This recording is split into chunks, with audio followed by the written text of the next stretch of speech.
محمد طالب کو جناب سرور کائنات کا فرمان ہے کہ ہر دین کی ایک پہچان ہے اور میرے دین کی پہچان اخلاق ہے۔ ہر دین کی پہچان ہے اور میرے دین کی پہچان اخلاق۔ ہر شے میں اخلاق انسان کا نظر آنا چاہیے، ہر شے میں، ہر چیز کے لیے اصول ہیں۔ انگریزی کے جو مختلف الفاظ ہیں، ایتھکس ہیں ہر شے کے۔ جنگ کے بھی آداب ہیں، اخلاق ہے۔ صلح کے بھی آداب و اخلاق ہے۔ تجارت کے بھی انسان کے آداب و اخلاق ہیں۔ انسان کی ذاتی زندگی کے بھی کچھ آداب ہیں۔ انسان کی تعلیم کے بھی آداب ہیں۔ ہر شے میں کچھ آداب ہیں۔ انہی تمام آداب کو ملا کے دین حق کے اخلاقی تمام پیراہوں کو جمع جب کر لیں گے تو سرور کائنات کا دین بنتا ہے۔ آج میں ان تمام آداب کو پیش کرنا چاہتا تھا بہت جلدی لیکن جتنا ہو سکے گا انشاءاللہ تعالیٰ آپ میرا ساتھ دیں گے۔ جب کچھ نہ کچھ ہو جاتا ہے تو انسان مینٹلی طور پہ ڈسٹرب ہو جاتا ہے، لیکن میں پوری طرح سے کوشش کروں گا کہ مطالب آپ کی خدمت میں پیش کروں۔ عزیزان گرامی، آداب ہے۔ سرور کائنات اگر جنگ میں بھی جا رہے ہیں تو پہلے بتا دیتے ہیں کیونکہ میں نبی رحمت ہوں، میری جنگ کے بھی کچھ اخلاق ہیں۔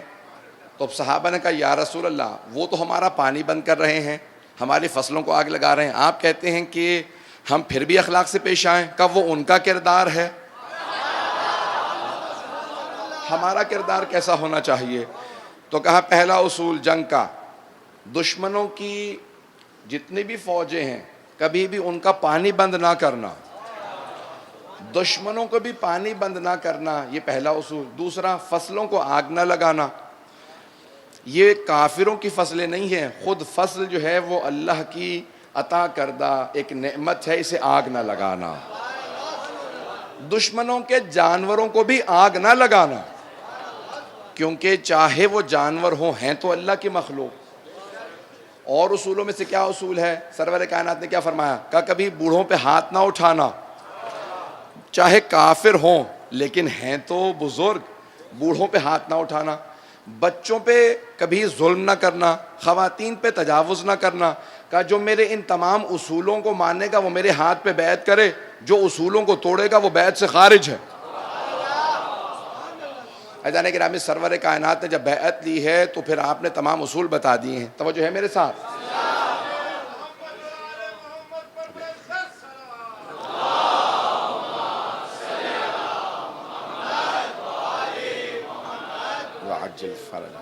تو عزیزان گرامی، خود جنگ کے بھی آداب بتائے ہیں۔ جناب امیر علیہ السلام نے بھی انہی اصولوں کو اپنایا ہے اور خود فرمایا جب جنگ جمل میں جا رہے تھے، جب تک کوئی حملہ نہ کرے اسے قتل نہ کرنا۔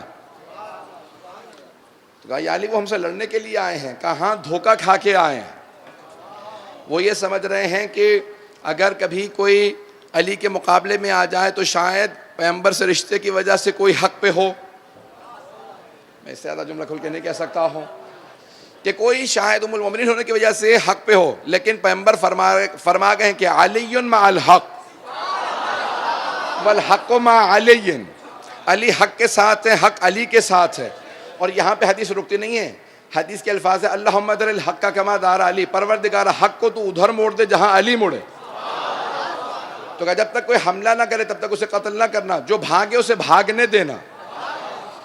عزیزان گرامی، جناب امیر علیہ السلام نے بھی جنگ کے اصول بتائے ہیں سرور کائنات کی سیرت پہ عمل کرتے ہوئے۔ حتیٰ ہمارے ہاں جنگوں کے بھی اصول ہیں۔ یہ جو آج پوری بحثیں ہوتی ہیں کہ کون کون سے ہتھیار حاصل کیے جا سکتے ہیں، کون سے ہتھیار حاصل نہیں کیے جا سکتے، ایسے ہتھیار اس لیے استعمال کرنا منع ہے کہ جہاں پہ بہت سے افراد مر جاتے ہیں، کیونکہ اس میں بے گناہ بھی مارے جاتے ہیں۔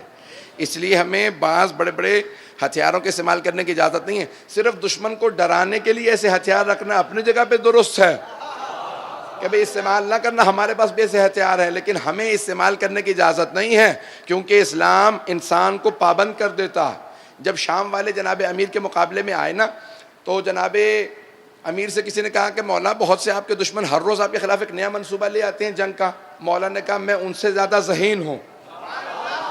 لیکن اسلام نے میرے ہاتھوں کو باندھ رکھا ہے. وہ ہر چیز کو جائز ناجائز کو جائز سمجھتے ہیں. جیسے انگریزی کا محاورہ ہے, میں نام نہیں لوں گا کس کا ہے, انگریزی میں مشہور ہے, کسی اور کے نام سے ہے کسی اور کا, کہ ایوری تھنگ از فیئر ان, میں دوسرا حصہ استعمال کروں گا, وار. جنگ میں سب کچھ جائز ہے.